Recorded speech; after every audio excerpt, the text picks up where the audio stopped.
அண்டே சாருங்களா? நான் பேசிடுறேன் sir. Right. அண்ணா டக்குனு ஒரு கேள்வி கேளுங்க. மேடம் மேடம் மேடம் இன்னைக்கு உங்களுடைய வேட்புமனுல ஒரு சிக்கல் இருக்கிறதா வந்து நீங்க மாத்தி வேட்புமனுல அபிடவிட் மாத்தி கொடுத்ததா அதிமுக மற்றும் நாம் தமிழர் உள்ளிட்ட கட்சிகள் சொல்லி ஒண்ணு இருக்குது. அதே போல கோர்ட் ஃபீல் நீங்க கொடுத்திருக்கிற மாதிரி அவங்க சொல்லிருக்காங்க. அதை பத்தி உங்களுடைய கருத்து?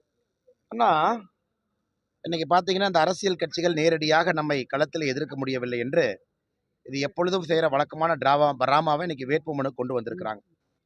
ஸோ நாம் 2 வேட்புமனுக்களை சப்மிட் பண்ணுவோம். எப்பொழுதுமே நாம் 2 வேட்புமனுக்களை சப்மிட் பண்ணுவோம். அது வந்து ஒரு அரசியல் கட்சியில் ஒரு முறையாக வைத்திருக்கின்றோம். நாம் சீரியல் நம்பர் 15, சீரியல் நம்பர் 27 2 வேட்புமனுக்கள் நம்முடைய வேட்புமனுக்கள் சப்மிட் செய்யப்பட்டு இருக்கிறது. அந்த 2 வேட்புமனுவும் கூட ஒன்று வந்து இந்தியன் கோர்ட் ஃபீ பேப்பரில், ஒன்று வந்து இந்தியன் நான் ஜுடிஷியல் பேப்பரில் 2மே சப்மிட் பண்ணியிருந்தேன். ஏன்னா 2லும் வேட்புமனு நம்ம பண்ணும் பொழுதே குழப்பம் இருந்துச்சு. ஒரு செட் ஆஃப் லாயர்ஸ் வந்து இந்த மாதிரி வேணும், இன்னொரு செட் ஆஃப் லாயர்ஸ் அந்த மாதிரி வேணும்னு சொன்னனால 2யும் சப்மிட் செய்திருந்தோம். ஏன்னா ரிஜெக்ட் பண்ணால் ஒன்று தான் பண்ணுவாங்கன்னு. அதன் பிறகு தேர்தல் நடத்தக்கூடிய அதிகாரி ஆர்ஓ அவர்கள்லாம் ஆராய்ந்து இன்னைக்கு நம்முடைய வேட்புமனுவை எடுத்திருக்கின்றார்கள். இது ஒரு பெரிய விஷயம் இல்லைங்கண்ணா.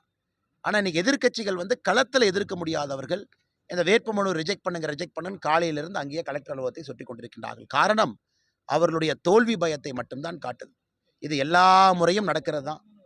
இந்த வேட்புமனு ஸ்க்ரூட்னி அப்போ ஒரு அரசியல் கட்சி கலாட்டா பண்ணுறது. ஆனால் இந்த முறை கோயம்புத்தூர் பார்த்தீங்கன்னா உச்சபட்சமாக இதை நிராகரித்தே ஆக வேண்டும்னு சொல்லி கடைசியில் நம்முடைய மாநிலத்தினுடைய தேர்தல் நடத்தக்கூடிய அதிகாரிகளே அதை பற்றி கிளாரிஃபிகேஷன் கொடுக்குற நிலைமை கொண்டு வந்திருக்கிறாங்க. அதனால் எங்களை பொறுத்தவரை 2 serial number 15, serial number 27 2 set of வேட்புமனு தாக்கல் பண்ணியிருக்கிறோம்.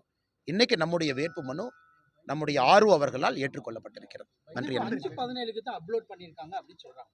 இன்னைக்கு ஃபைனல் ஸ்க்ரூட்னிங் வந்து மீறல் அப்படின்ற மாதிரி ஒரு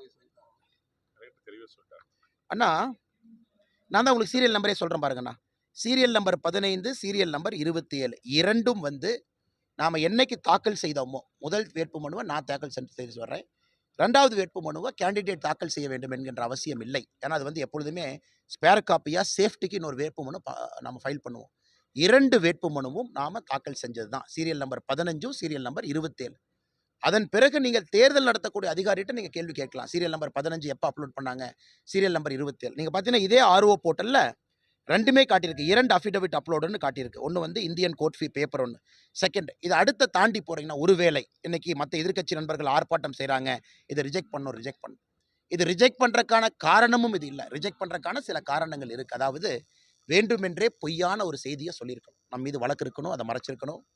அல்லது வேண்டுமென்றே பொய்யான சில செய்திகளை சொன்னால் மட்டும்தான் அதை ரிட்டர்னிங் ஆஃபீஸர் ரிஜெக்ட் பண்ண முடியும். மற்றபடி சுப்ரீம் கோர்ட்டுடைய ஆர்டர் பல இடத்துல தெளிவாக இருக்குது. ஒரு கையெழுத்து மிஸ் ஆயிடுச்சு, திரும்ப நீங்கள் கையெழுத்து போடலாம். டேட் ஒரு இடத்துல போடல, திரும்ப டேட்டு போடலாம்.